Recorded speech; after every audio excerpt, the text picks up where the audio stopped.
मैं आपके साथ हूँ, ये बात याद रखिएगा पूरे दिल से, चाहे आप जो सोचती हो मेरे बारे में।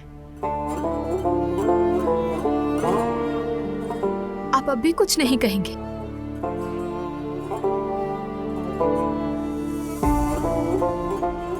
दुआ,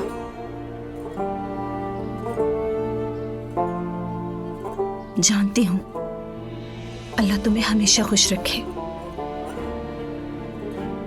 लेकिन कुछ नहीं किया जा सकता। दरअसल जो हो रहा है तुम उसकी आदी नहीं हो।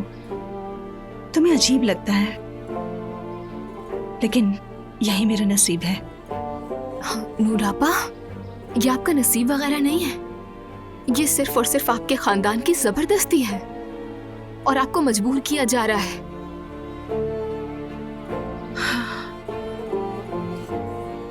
ना मैं तुम्हें समझा सकती हूँ दुआ, ना तुम समझ सकती हो, लेकिन मेरे बारे में इतना सोचा, तुम्हारा शुक्रिया। तुम इस मामले में मत पड़ो दुआ।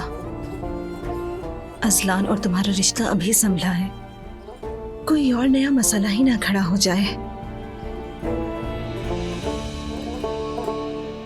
फिर भी अगर मेरी मदद चाहिए हो तो मैं हमेशा आपके साथ हूं, ये याद रखिएगा, ठीक है?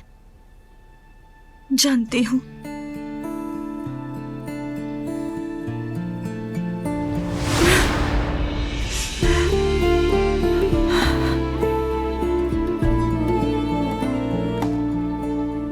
मेरा दिल दुख रहा है दुआ।